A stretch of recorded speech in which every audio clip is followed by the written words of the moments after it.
म्हणजे बघा, आपण ऐकलं असेल की छत्रपती शिवाजी महाराजांच्या काळामध्ये बादशहा कुणी व्हावं यासाठी शहजादे भांडायचे. आता मात्र बादशहा नुसता नामधारी होता आणि त्याच्या हाताखालचे मीरबक्षी कोण व्हावे यासाठी भांडणं सुरू होती. म्हणजे बादशहा 21 मे 1784ला दिल्लीच्या लाल किल्ल्याच्या बाहेर यमुनेकाठी डेरे दाखल झाले आणि निघाले त्यांचे एकनिष्ठ सरदार मानकरी श्रीमंत सरदार महादजी शिंदे महाराज यांना भेटण्यासाठी. या भेटीमध्ये बादशहांनी असं ठरवलं की सुभेदार महादजी शिंदे हेच आता मुघल साम्राज्याचा मुखत्यारीनं कारभार पाहतील. हा तोच आग्र्याचा किल्ला आहे जो छत्रपती शिवाजी महाराजांचा अपमान पाहत होता. आता मराठ्यांनी या किल्ल्यामध्ये स्वतःचा अधिकार पक्का केला. म्हणजे बघा, इतिहास कसा बदलत असतो.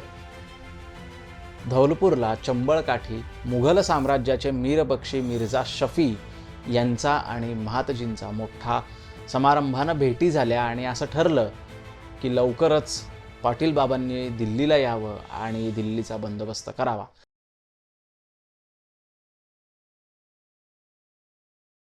नमस्कार मंडळी, मी चिन्मय वाडेकर. माझ्या यूट्यूब चॅनलमध्ये तुम्हा सगळ्यांचं पुन्हा एकदा स्वागत. आज तुमच्या पुढे एक नवी कोरी सिरीज घेऊन येतोय. या सिरीजचं टायटल आहे सरदार महादजी शिंदे आणि दिल्लीचं राजकारण. या सिरीजमध्ये 4 एपिसोड्स असणार आहेत. त्यातला आजचा हा पहिला एपिसोड आपल्या पुढे घेऊन येतोय. हा एपिसोड सुरू करायच्या आधी मी तुम्हाला कॅरेक्टर्स नेमके कोण कोण असणार आहेत ह्या आजच्या एपिसोडमध्ये त्याच्याबद्दल थोडीशी माहिती देतो, म्हणजे तुम्हाला पुढं जाऊन ते सोपं जाईल बघायला. तर पहिलं मुख्य कॅरेक्टर म्हणजे मुघल बादशहा अली गौहर उर्फ शाह आलम दुसरा. यांचा कार्यकाळ होता 10 ऑक्टोबर 1760, म्हणजे पानिपतच्या लढाईच्या आधी, आणि त्यांचं निधन झालं 19 नोव्हेंबर 1806 या दिवशी. दुसरे महत्त्वाचे व्यक्ती आहेत मिर्झा नजफ खान जुल्फिकार उद्दौला. आता नजफ खान आणि नजीब खान या दोघांमध्ये तुमचा गोंधळ होऊ शकतो, तर तसा गोंधळ करून घेऊ नका. नजीब खान रोहिला पठाण होता. मिर्झा नजफ खान हा इराणवरनं आलेला शिया मुसलमान होता. याचा कार्यकाळ 5 जून 1773 ते 6 एप्रिल 1782 पर्यंतचा आहे. शेवटचा कर्तृत्ववान असलेला मुघलांचा वजीर म्हणजे मिर्झा नजफ खान. तिसरं महत्त्वाचं कॅरेक्टर अफरासियाब खान. अफरासियाब खान हा मूळचा हिंदू. नजफ खानाचा हा चेला गुलाम. नजफ खानानं अफरासियाब खानाला विकत घेतलं आणि मग त्याला मुसलमान करून अफरासियाब खान असं नाव दिलं. जेव्हा नजफ खानाचा मृत्यू झाला तेव्हा त्याच्यानंतर मीर बक्षी आणि मुख्य वजीर म्हणून अफरासियाब खानाची नियुक्ती करण्यात आली. पुढचं महत्त्वाचं कॅरेक्टर म्हणजे मोहम्मद शफी खान. मोहम्मद शफी खान हा मिर्झा नजफ खानाचा नातू. पुढचं महत्त्वाचं कॅरेक्टर मोहम्मद बेग हमदानी. हा मोहम्मद बेग हमदानी म्हणजे मराठ्यांचा कट्टर विरोधक. धौलपूरचा हा जहागीरदार आणि मुघलांकडनं मिळालेली जहागीर हा उपभोगत असतानाच मराठ्यांना आणि दक्षिणेतल्या लोकांना जेवढा म्हणून विरोध करता येईल तेवढा यांनी केला. पुढचं महत्त्वाचं कॅरेक्टर इस्माईल बेग. इस्माईल बेग हा मोहम्मद बेग हमदानीचा पुतण्या. आणि शेवटचं महत्त्वाचं मुघलांच्या ह्याच्यातलं कॅरेक्टर म्हणजे गोसावी बंधू. आता हे गोसावी बंधू म्हणजे अनुपगीर गोसावी आणि उमरावगीर गोसावी. हे मूळ बुंदेलखंडातले आणि मुघल दरबारातले हे अनुभवी, म्हणजे यांचे या 2 भावांचे वडील हे थोरल्या बाजीराव पेशव्यांच्या वेळेला सुद्धा दिल्लीच्या राजकारणामध्ये ॲक्टिव्ह होते. असे हे काही प्रमुख कॅरेक्टर्स तुम्ही लक्षात घ्या, तुम्ही समजून घ्या, म्हणजे तुम्हाला पुढं त्यांचे संदर्भ, त्यांची नावं आल्यावरती एकदम गोंधळून जायला होणार नाही. या व्हिडिओमध्ये सुद्धा आपण 3 सेगमेंट करणार आहोत. 29 एप्रिल 1782ला ग्वाल्हेरच्या दक्षिणेला असलेल्या सालबाई गावामध्ये एक महत्त्वाची घटना घडली. ही घटना अशी होती की सरदार महादजी शिंदे यांचा आणि जे वकील होते इंग्रजांचे, या दोघांमध्ये एक तह झाला. हा तह फक्त या दोघांमधला होता का? तर नाही. हा तह होता भारतातल्या 2 महासत्तांच्या मध्ये घडून आलेला तह. 2 महासत्ता कोणत्या भारतातल्या? एक म्हणजे मराठा साम्राज्य आणि दुसरं म्हणजे ईस्ट इंडिया कंपनी उर्फ ब्रिटिश. या दोघांमध्ये सालबाईचा तह झाला आणि पहिलं इंग्रज मराठा युद्ध संपलं. पहिलं इंग्रज मराठा युद्ध संपलं त्यावेळेला उत्तर हिंदुस्थानाची परिस्थिती नेमकी काय होती? तर उत्तर हिंदुस्थानामध्ये आपल्याला माहिती आहे की 1771 साली महादजी शिंदे, तुकोजी होळकर, विसाजी कृष्ण बिनिवले, रामचंद्र गणेश कानडे ही सगळी मंडळी गेलेली होती आणि त्यांनी पानिपताचा अपयश धुवून काढत पुन्हा एकदा मराठ्यांचा अंमल दिल्लीत बसवला होता.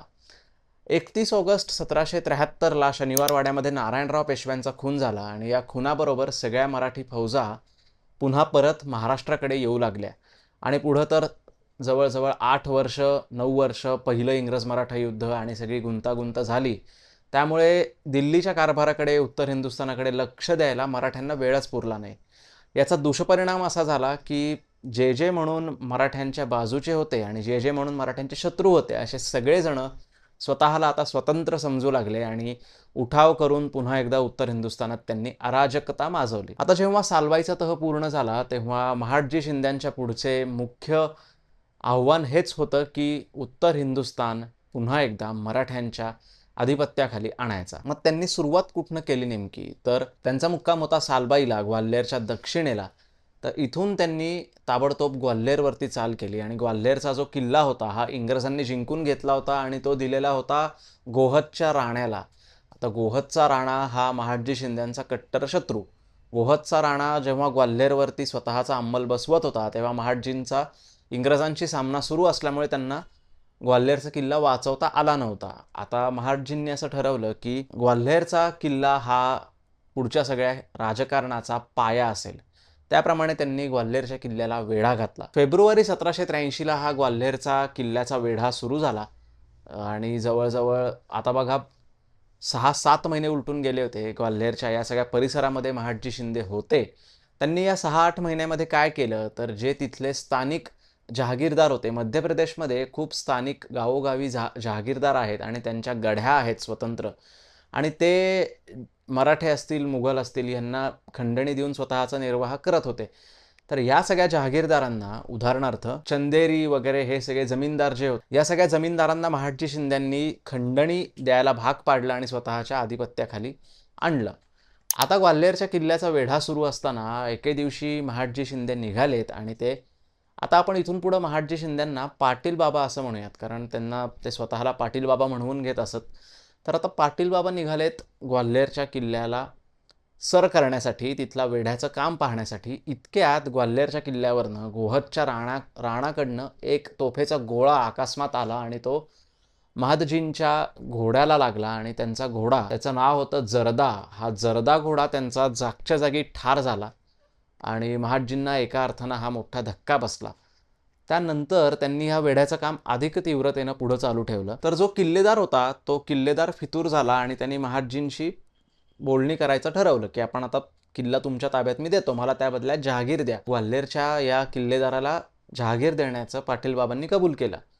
परंतु झालं असं की तिथल्या बाकीच्या लोकांना समजलं ग्वाल्हेर किल्ल्यातल्या की किल्लेदार फितूर होत आहेत. म्हटल्यावरती त्या किल्लेदारांना तोफेच्या तोंडी देण्यात आलं. म्हणजे आता हा वेढा अधिक तीव्र झाला. अखेरकार हा वेढा असाच अधिक घट्ट आवळत आवळत आवळत किल्ल्यावरचं अन्नधान्य साठा पूर्णतः संपला आणि तो संपल्यामुळे तारीख 23 जुलै 1783 श्रावण शुद्ध द्वितीया ग्वाल्हेरच्या किल्ल्यावरती शिंद्यांचं निशाण लागलं. आता सरदार शिंदेंचं निशाण वेगळं असं मी का म्हणतो, तर त्यांचं निशाण मी झेंडा तुम्हाला दाखवतोच आहे स्क्रीनवरती. तो होता पहिली उत्तर हिंदुस्थानामधली विजयाची घटना इथं घडली. आता ग्वाल्हेरच्या किल्ल्यापासून थोडंसं ईशान्य दिशेला गेल्यावरती गोहदचा किल्ला आहे. या गोहदच्या किल्ल्याला पूर्वी थोरल्या बाजीराव पेशव्यांनी स्वतः वेढा घालून मराठ्यांच्या ताब्यात आणलेला होता. आता हा जो गोहदचा किल्ला आहे, या गोहदच्या किल्ल्याला महाडजी शिंद्यांनी वेढा घातला. गोहदचा राणा हा गोहदला त्या किल्ल्यामध्ये राहत होता आणि हे मुख्य ठिकाण होतं त्याच्या जहागीरीतलं, त्याच्या साम्राज्याचं. हा किल्ल्याचा वेढा सुरू झाला तेव्हा तारीख होती मार्च 1783. म्हणजे ग्वाल्हेर आणि गोहद दोन्हीकडे सायमल्टेनियसली वेढे सुरू होते या किल्ल्यांचे. तर या गोहदच्या किल्ल्याचा वेढ्याचं काम नेमकं कोण पाहत होतं, त्या सरदारांची नावं काय होती? रायाजी पाटील शिंदे, जिवाजी बल्लाळ बक्षी उर्फ जिवबादादा बक्षी. ग्वाल्हेरच्या आणि गोहदच्या वेढ्याच्या दरम्यान डिबॉईन नावाचा जो महाडजी शिंद्यांनी पुढे जाऊन ज्याला स्वतंत्र कंपू नेमून त्याच्या हाताखाली फ्रेंच बटालियन्स तयार केल्या, तो डिबॉईन पहिल्यांदा महाडजींच्या संपर्कात आला, तो या ग्वाल्हेरच्या वेढ्यामध्ये. तर असो, आता आपण गोहदच्या वेढ्याकडे परत येऊयात. तर हा जो वेढा सुरू होता हे सरदार कसोसीनं काम करत होते. इतक्यात जिवबादादा बक्षींनी असं ठरवलं की 2 सुरुंग खणायचे आणि किल्ल्याच्या भिंती उडवून लावायच्या. इकडं राणा छत्रसाल जे गोहदचे राणा होते, महाराणा होते, ते काही केल्यास शिंद्यांच्या फौजेला शरण येईनात आणि त्यांना जेव्हा कळालं की हे 2 सुरुंग लावून आता किल्ला जिंकून घेणार आहेत, तेव्हा मात्र त्यांनी त्यांचा थोडासा विचार बदलला. महाराणा छत्रसाल हे राणेखान भाई म्हणजे महाडजी शिंद्यांना ज्यांनी पानिपतामधनं वाचवून आणलं ते राणेखान भाई रायाजी पाटील शिंदे, त्या दोघांना भेटायला म्हणून महाराणा छत्रसाल स्वतः किल्ल्याखाली उतरले. अखेर 2 वर्ष लढाई केल्यावरती 26 फेब्रुवारी 1784ला गोहदचा किल्ला ताब्यात आला. गोहदचा राणा महादजींना शरण आला. बरं, हा राणा छत्रसाल काही साधासुद्धा व्यक्ती नव्हता. हा जेव्हा शरण आला तेव्हा महादजींनी ह्याला बुंदेलखंडामध्ये एक जहागीर नेमून दिली आणि त्याला तिकडं जायला सांगितलं. तर तो तिथं जात असताना त्यांच्या पहाऱ्यातनं, शिंद्यांच्या पहाऱ्यातनं पळाला आणि पळून तो जयपूरच्या दिशेनं निसटून गेला. मग आता जयपूरच्या दिशेनं तो निसटून गेलाय म्हटल्यावरती देवाजी गवळी पाटील, हे मराठा सिव्हिल वॉरमध्ये जे आपले प्रेक्षक आहेत त्यांना माहिती आहे की मराठा सिव्हिल वॉरमध्ये देवाजी गवळींचं नाव वारंवार येतं. तर देवाजी गवळींना पाठवून जयपूरच्या जवळ या महाराणा छत्रसाल यांना पुन्हा पकडण्यात आलं आणि त्यांना अखेर महादजी शिंद्यांनी ग्वाल्हेरच्या किल्ल्यामध्ये बेड्या घालून कैदेत ठेवलं. महाराणा छत्रसाल ह्याचं जे साम्राज्य होतं ते महादजींच्या ताब्यात आलं. अशा प्रकारे आता महादजींनी त्यांच्या पुढच्या दिल्लीच्या राजकारणाचा एका अर्थानं पाया रचला. आता चंबळपासून ते नर्मदेपर्यंत सगळा प्रांत मराठ्यांच्या ताब्यात आला. राजपूतांची ह्यावेळेला थोडीशी कुरघोडी सुरू होती आपापसामध्ये आणि मराठ्यांच्या विरुद्ध. त्याच्याकडे आपण पुढं जाऊन सविस्तर बघू. इकडं चंबळपर्यंत अंमल बसवल्यावरती आता दिल्लीवरनं वारंवार संदेश येऊ लागला, पत्र येऊ लागली. कसंही करून पाटील बाबांनी हिंदुस्थानाची दौलत रक्षावी. कशी रक्षिली पाटील बाबांनी हिंदुस्थानाची दौलत, हेच आता आपल्याला व्हिडिओतनं पुढं जाणून घ्यायचंय.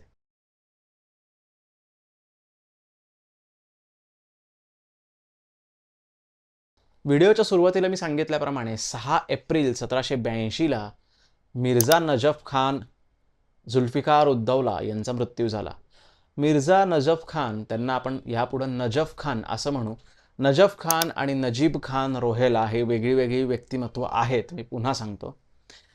नजफ खान हे मुघलांच्या दौलतीतले शेवटचे करते मीर बक्षी वजीर असं आपण म्हटलं तरी चूक ठरणार नाही. नजफ खानाबद्दल फॉल ऑफ मुघल एम्पायरमध्ये जदुनाथ सरकारांनी भरभरून लिहिलेलं आहे, त्याच्या कारभाराबद्दल लिहिलेलं आहे. एक चांगली गोष्ट अशी आहे की नजफ खान हे मराठ्यांच्या बाजूचे होते, मराठ्यांना विरोध करणारे नव्हते. नजफ खान हे 1746 साली इराणातनं भारतात आले आणि सुरुवातीचा काही काळ ते सुजा उद्दौला यांच्याकडे त्यांच्या पदरी होते. तिथून ते बक्सरच्या लढाईच्या वेळेला बादशहांच्या नजरेत आले आणि नंतर 1773 साली ते मीर बक्षी झाले. नजफ खान जर थोड्या वर्ष अजून जगले असते तर महादजी आणि नजफ खान दोघांनी मिळून उत्तर हिंदुस्थानाचा कारभार अत्यंत उत्तमरित्या चालवला असता. असो, इतिहासामध्ये जरतरला काही महत्त्व नाही. नजफ खान यांचा मृत्यू झाल्यावर मीर बक्षीगिरी आता पुढं कुणाला द्यावी हा प्रश्न त्यावेळेला शहा आलम दुसरे यांच्या पुढं होता. बादशहांनी काय केलं, नजफ खानाचे 3 दिवस अंत्यसंस्कार झाल्यानंतर दिवाणे आममध्ये एक बैठक भरवली. या दिवाणे आममधल्या बैठकीमध्ये सगळ्या मुघल उमरावांना म्हणजेच सगळ्या मुघल मुख्याधिकाऱ्यांना, सरदारांना, सरंजामदारांना बोलवण्यात आलं. या सगळ्यांना बोलवून असं विचारण्यात आलं की आता मीर बक्षीगिरी पुढं कुणाला द्यावी. आणि शहा आलम दुसरे असं म्हणाले, तुम्ही बहुमतानं ज्यांना निवडून द्याल त्यांना आपण मीरबक्षी करू. पण या मुघल उमरावांना काही केल्या निवडून देता आलं नाही कोणाला. बादशहांची मोठी निराशी झाली, त्यांनी दरबार बरखास्त केला. नंतर ते गेले एका दुसऱ्या महत्त्वाच्या व्यक्तीकडे. नजफ खान यांची बहीण बेगम हमसेरा नजफ खानासोबतच 1746 साली इराणवरनं इथं आलेली होती आणि या बेगमेचं दरबारामध्ये मोठं वजन होतं. बादशहा दिवाणे आममधनं निघून गेले बेगम हमसेरा यांच्याकडे. बेगम हमसेरा यांना त्यांनी विचारलं की आता पुढं कसं करायचं, मीर बक्षीगिरी कुणाला द्यायची. बेगम हमसेरा म्हणाल्या, मीर बक्षीगिरी अफरासियाब खान यांना द्यावी. आता ज्या वेळेला नजफ खानाचं निधन झालं तेव्हा दिल्ली दरबारातले 2 गट कोणते होते ते आपण पटकन पाहूयात. ते 2 गट होते अफरासियाब खान यांचा आणि गोसावी बंधूंचा. दुसरा गट होता मिर्झा सफी आणि मोहम्मद बेग हमदानी आणि नजफ कुली खान या 3 सरदारांचा. आता अफरासियाब खान यांना मीरबक्षीगिरी मिळाली तेव्हा 5 लाख रुपये त्यांनी बादशहांच्या तिजोरीमध्ये भरावे असा करार ठरला होता. त्यावेळेला उत्तर हिंदुस्थानामध्ये म्हणजे 1782, 83, 84 3 वर्ष उत्तर हिंदुस्थानामध्ये दुष्काळ पडलेला होता. तर हा दुष्काळ सगळा पडल्यामुळे मोठाच संकट उद्भवलेलं मुघल दिल्लीमध्ये आणि सगळीकडेच म्हणजे अगदी बादशहांच्या वाड्यामध्ये सुद्धा त्यांना खायला कमी मिळत होतं, कारण धान्यच पिकत नव्हतं, कुठं सगळा प्रांत उजाड झाला होता. अशामध्ये अफरासियाब खान यांना मिळाली खरी मीरबक्षीगिरी, पण त्यांनी पुढं कसं चालवावं हा प्रश्न त्यांच्यापुढं होता. अफरासियाब खान आणि बेगम हमसारा या दोघांचं सुद्धा फिसकटलं आणि यांनी बोलवलं मिर्झा शफी यांना. मिर्झा शफी हे पानिपतला तळ ठोकून होते. शिखांच्या विरोधात होणाऱ्या लढाईमध्ये ते आघाडीवरती होते. मिर्झा शफी पानिपतावरनं दिल्लीला आले. कारस्थान खेळून त्यांनी मीरबक्षीगिरी स्वतःकडे मिळवली आणि आता मिर्झा शफी हे नवे मीरबक्षी झाले. मिर्झा शफी मीरबक्षी झाल्यावरती अफरासियाब खान यांना काही हे पटलं नाही. आता अफरासियाब खान हे मूळचे हिंदू. अफरासियाब खान यांना चेला म्हणून, गुलाम म्हणून बाजारातनं नजफ खान यांनी विकत घेतलं आणि मुसलमान करून त्यांना पुढं एवढ्या मोठ्या हुद्द्यावर चढवलं. तर इकडं जेव्हा मिर्झा शफी यांना मीरबक्षी पद देण्यात आलं, तेव्हा मिर्झा शफींनी बादशहांना अशी सलाह दिली की जर दिल्लीचा कारभार सुरळीत करायचा असेल तर एकमेव व्यक्ती हिंदुस्थानात त्यावेळेला आहे की जी करू शकेल, ते व्यक्ती म्हणजे सरदार महाडजी शिंदे, अलिजा बहाद्दर, पाटील बाबा. महाडजी शिंदे ह्यावेळेला गोहाद आणि ग्वाल्हेरच्या वेढ्यामध्ये अडकलेले हे मी आत्ताच थोड्या वेळापूर्वी सांगितलं. तर बादशहांनी काय केलं, दिल्लीला त्यावेळेला पेशव्यांचे वकील पुरुषोत्तम महादेव हिंगणे उपस्थित होते. हिंगण्यांना ताबडतोब ग्वाल्हेरला पाठवण्यात आलं. हिंगणे इथं ग्वाल्हेरला आले. त्यांनी नाना फडणीसांना लिहिलेली जी पत्रं आहेत ती उपलब्ध आहेत. त्या पत्रांमधल्या हकीकती इतक्या मनोरंजक आहेत की ते सांगायला गेल्या एक एक करून तर 2-2.5 तास सुद्धा कमी पडतील. हिंगणे असं म्हणतात यावेळेला की पाटील बाबांखेरीज दुसरं कुणीही हिंदुस्थानच्या दौलतीला आळा घालेल आणि नीट चालवू शकेल असं आम्हाला दिसत नाही. म्हणजे काय तर महादजी शिंद्यांच्या शिवाय दुसरा कुणीही इसम, दुसरा कुणीही व्यक्ती मुघलांचा कारभार यावेळेला पाहू शकत नाहीये. ग्वाल्हेरला महादजींची आणि हिंगण्यांची भेट झाली. त्या पाठोपाठ मीरबक्षी मिर्झा शफी हे भेटण्यासाठी म्हणून धौलपूरला चंबळ काठी आले. महादजी शिंदे सुद्धा इकडनं ग्वाल्हेरवरनं चंबळच्या काठावरती गेले. मोठे तंबू लावण्यात आले. त्या तंबूंना उत्तमरित्या सजवण्यात आलं. तारीख होती 28 जून 1783. जेव्हा गोहदचा वेढा सुरू होता त्या वेढ्यातनं महादजी इकडं आलेले होते. धौलपूरला चंबळ काठी मुघल साम्राज्याचे मीरबक्षी मिर्झा शफी यांचा आणि महादजींचा मोठा समारंभानं भेटी झाल्या आणि असं ठरलं की लवकरच पाटील बाबांनी दिल्लीला यावं आणि दिल्लीचा बंदोबस्त करावा. पाटील बाबांनी सुद्धा म्हणजे महादजींनी सुद्धा शब्द दिला की नक्की मी दिल्लीला येऊन बंदोबस्त करीन, तत्पूर्वी मला गोहाद आणि ग्वाल्हेर ही कामगिरी पूर्ण होऊ द्यात. ग्वाल्हेर जिंकलेलं होतं, गोहाद अजून जिंकायचं होतं, त्यामुळे महादजींना थोडासा वेळ लागणार होता. मिर्झा शफी परत गेले आग्र्याकडे. तर ह्या सगळ्या भेटीच्या दरम्यान अनुपगीर गोसावी हे मध्यस्थ होते. आता या गोसावी घराण्याबद्दल आपण थोडंसं जाणून घेऊयात. हे गोसावी मूळचे गिरी गोसावी म्हणजे हा जो संप्रदाय आहे हा मूळचा ब्रह्मचारी संप्रदाय आणि ब्रह्मचारी राहण्याची यांच्याकडे पद्धत. त्याप्रमाणे अनुपगीर गोसावी हे ब्रह्मचारी होते आणि त्यातली काही लोक लग्न करून गृहस्थ आश्रमामध्ये सुद्धा येत होते. त्यातले उमरावगीर जे त्यांचे मोठे बंधू होते ते त्यांचा संसार होता, त्यांना मुलंबाळं होती आणि अनुपगीर हे मात्र ब्रह्मचारी होते. आणि अनुपगीरांना बुंदेलखंडामध्ये झाशीच्या जवळ महादजी शिंद्यांनी जहागीर दिलेली होती. आता हे मध्यस्थ म्हणून काम करतायत महादजी आणि मुघल दरबाराच्या दरम्यानमध्ये. तर हे इकडं सगळं सुरू होत असतानाच 1783 साली इंग्रजांचा एक वकील दिल्लीला येऊन स्थायिक झाला. मार्च 1783ला मेजर ब्राऊन नावाचा एक इंग्रजांचा वकील दिल्लीला राहायला आला आणि तो पुढं 2 वर्ष दिल्लीत होता. त्याच्या पाठोपाठ 1784 साली वॉरेन हेस्टिंग्स यांनी स्वतःचा मुक्काम लखनौला आणला आणि लखनौला मुक्काम आणल्यावरती शहजादा जवा बख्त याला लखनौला ठेवण्यात आलं आणि आता लखनौवरनं तो येतो की काय दिल्लीवर चाल करून इंग्रजांची मदत घेतो की काय असा संभ्रम त्यावेळेला होता. परंतु वॉरेन हेस्टिंग्स यांच्या विरुद्ध लंडनमध्ये, भारतामध्ये खूप एन्क्वायरी सुरू होत्या. त्यांचे सगळे कारनामे, लालच त्यांची उघड होत होती. त्यामुळे हा हल्ला काही घडून आला नाही. मिर्झा शफी यांनी महादजींची भेट घेतल्यावर ते परत जायला निघाले आणि ते डीग जवळ होते. डीगचा हा जो किल्ला आहे हा तोच आहे ज्याच्यामध्ये महाराजा यशवंतराव होळकर आणि इंग्रजांची पुढे जाऊन लढाई झाली होती. मिर्झा शफी डीगच्या जवळ होते. इतक्यात त्यांना मोहम्मद बेग हमदानी यांचा संदेश आला की आपण भेटूयात. आता मोहम्मद बेग हमदानी हे मूळ धौलपूरचे सुभेदार आणि हे अत्यंत उत्तम शिपाई होते, सेनापती होते. मोहम्मद बेग हमदानी आणि त्यांचा पुतण्या इस्माईल बेग हे दोघं मिळून भेटायला डीगजवळ मीर बक्षी मिर्झा शफी यांच्याकडे गेले. मिर्झा शफी घोड्यावर बसून चाललेले होते भेटीला. त्यांना त्यांचा घोडा खराब झाला, त्यामुळे ते हत्तीवरती बसून पुढे जायला लागले. तर हत्तीवरती मिर्झा शफी आणि मोहम्मद बेग हमदानी यांची भेट होणार म्हणून डीगच्या त्या मैदानामध्ये हत्तीला हत्ती या दोघांचे एकत्र आले, धडकले. आणि जेव्हा हत्ती हत्ती शेजारी आले या दोघांचे, तेव्हा इस्माईल बेग जो मोहम्मद बेग हमदानीचा पुतण्या होता, त्यांनी पटकन या हत्तीच्या अंबारीवरनं दुसऱ्या हत्तीच्या अंबारीवर उडी मारली आणि मिर्झा शफीचा गळा पकडला आणि त्याच्या पोटात तलवार खुपसून त्याचा खून केला. हमदानी आणि त्याच्या पुतण्यानं केलेला हा खून मुघलांच्या राज्यात काही नवीन नव्हता. यापूर्वी सुद्धा अनेक वेळा मुघलांच्या राज्यामध्ये खून मारामारी हे सुरूच होता. आता तर ते रिवाजच झालेला मुघलांच्या राज्यातला तो. अशा प्रकारे मिर्झा शफी गेल्यावरती आता पुढं अफरासियाब खान यांना परत मीरबक्षी करण्यात आलं आणि नंतर असं उघडकीस आलं की अफरासियाब खान यांनीच हमदानीच्या मदतीनं हा खून घडवून आणला. म्हणजे बघा, आपण ऐकलं असेल की छत्रपती शिवाजी महाराजांच्या काळामध्ये बादशहा कुणी व्हावं यासाठी शहजादे भांडायचे. आता मात्र बादशहा नुसता नामधारी होता आणि त्याच्या हाताखालचे मीरबक्षी कोण व्हावे यासाठी भांडणं सुरू होती. म्हणजे मुघलशाहीचा प्रवास, मुघल राज्याचा प्रवास हा कुठल्या दिशेनं सुरू होता हे आपल्या लक्षात आलं असेल. तर असो, आता हा बादशाही कारभार कसा होता त्यावेळेला याचा तुम्हाला आता अंदाज आला असेल.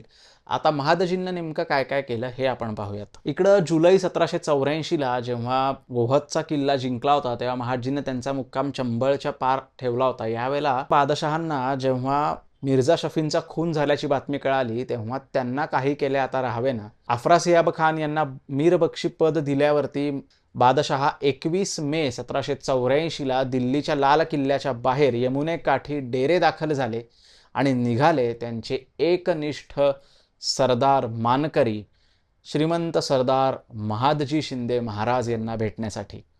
त्या पाठोपाठ बादशहा आणि त्यांचे मीरबक्षी यांची स्वारी आग्र्याच्या जवळपास आली आणि 24 ऑक्टोबर 1784ला फतेपूर सिक्री आग्र्याच्या जवळ मीरबक्षी अफरासियाब खान यांची आणि महाराज महादजी शिंदे यांची भेट झाली.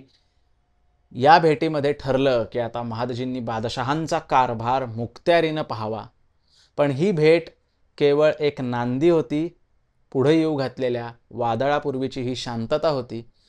आणि या भेटीतनं काय झालं तर अफरासियाब खान यांनाच जीवानिशी जावं लागलं. का जावं लागलं, कसं जावं लागलं आणि महादजींनी त्यांच्या पुढचे हे सगळे शत्रू एक एक करून कसे कमी केले आणि स्वतःचा अंमल दिल्लीत बसवला, हेच आपल्याला जाणून घ्यायचं आहे.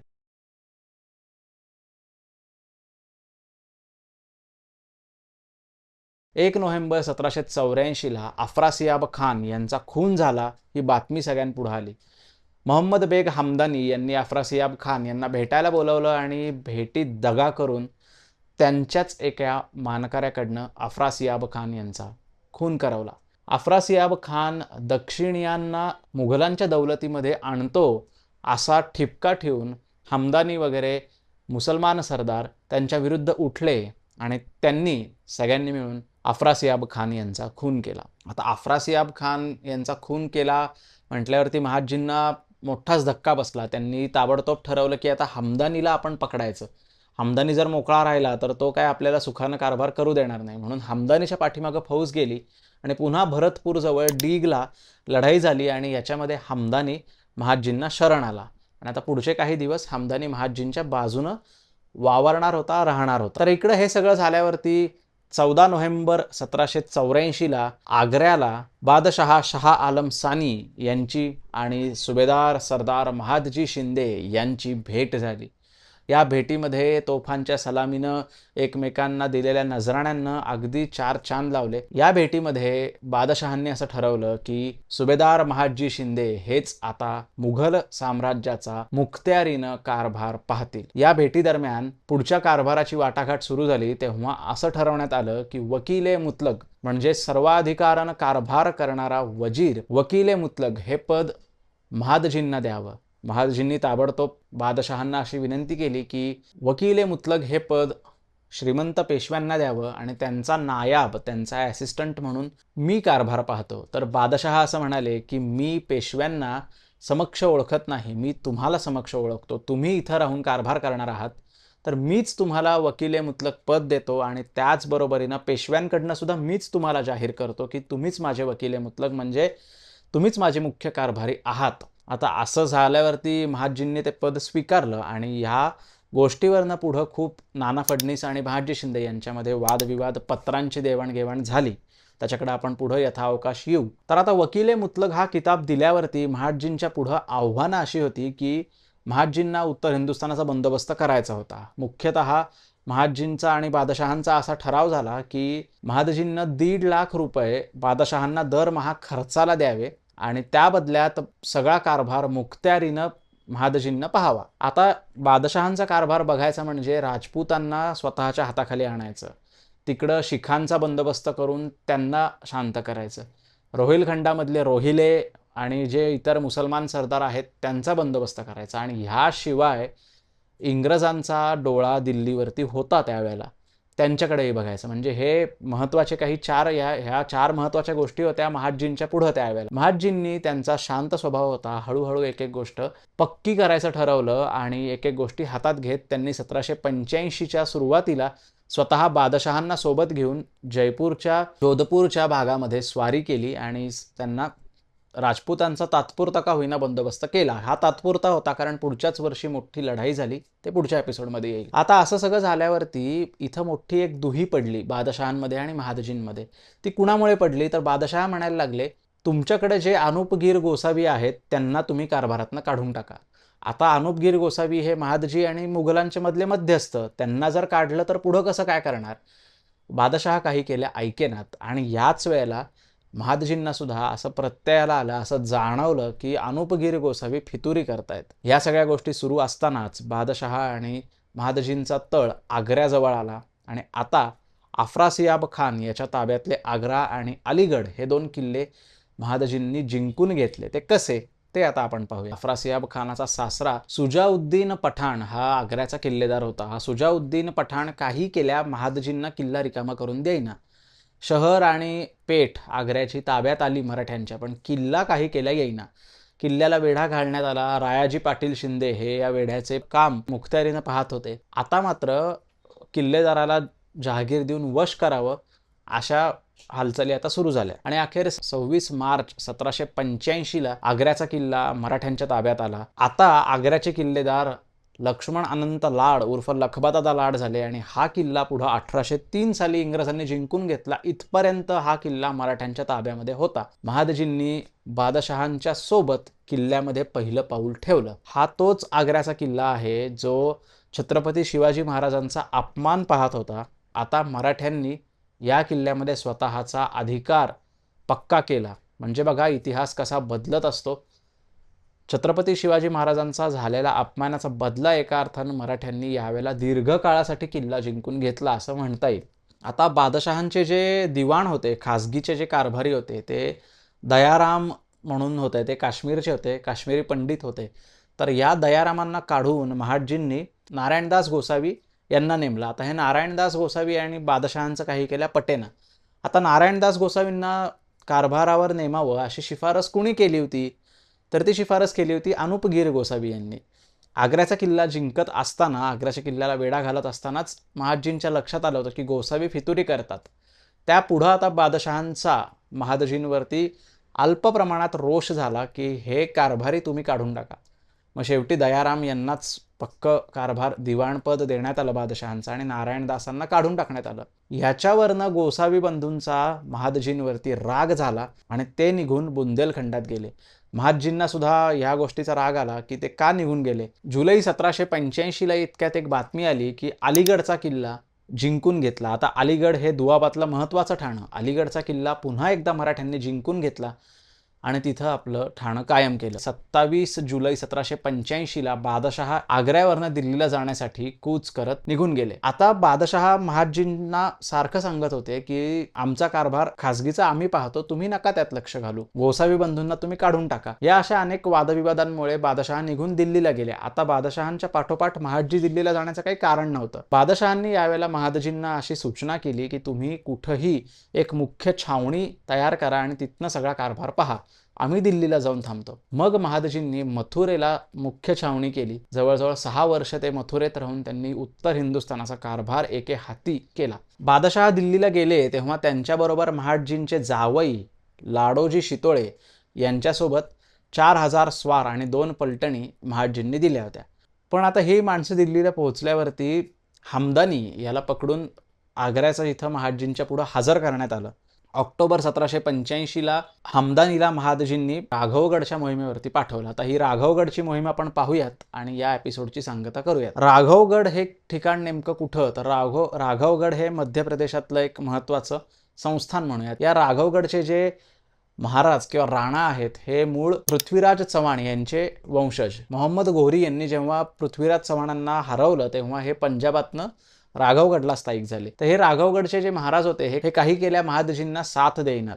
म्हणल्यावरती आता राघवगडावरती महादजींनी मोठी फौज रवाना केली. या फौजेत कोण कोण होतं? बाळाराव इंगळे, गोपाळराव भाऊ चिटणीस, लखबादादा लाड, मोहम्मद बेग हमदानींच्या सोबत होती जयपूरची फौज. अशी एकूण 40,000 फौज राघवगड सारखं एक छोटं संस्थान जिंकायला म्हणून तिथं राघवगडच्या बाहेर येऊन थांबली. आता राघवगडला वेढा घातला, तोफा चालवल्या, खिंडार पडला राघवगडच्या त्या गडीला आणि राघवगडचे बळवंत सिंह हे महादजींना शरण आले. महादजींना इकडं रामजी पाटील जाधव यांना ऑक्टोबर 1785ला तह ठरवण्यासाठी म्हणून राघवगडला पाठवलं. रामजी पाटील जाधव हे जेव्हा राघवगडला आले तेव्हा बळवंत सिंह फौजेच्या कैदेमध्ये होते. या बळवंत सिंहांना आणि त्यांचा मुलगा जयसिंह यांना भेलसाला कैदेत ठेवण्यात आलं. तर भेलसाला ही लोक कैद झाल्यावरती राघवगडच्या फौजेतले एक अंमलदार होते शेरसिंग नावाचे. या शेरसिंगांनी बंडाळी केली आणि शेरसिंगांनी राघवगडच्या त्या गडीचा ताबा तात्पुरता घेतला आणि भेलसावरनं बळवंत सिंहांना सोडवून आणलं.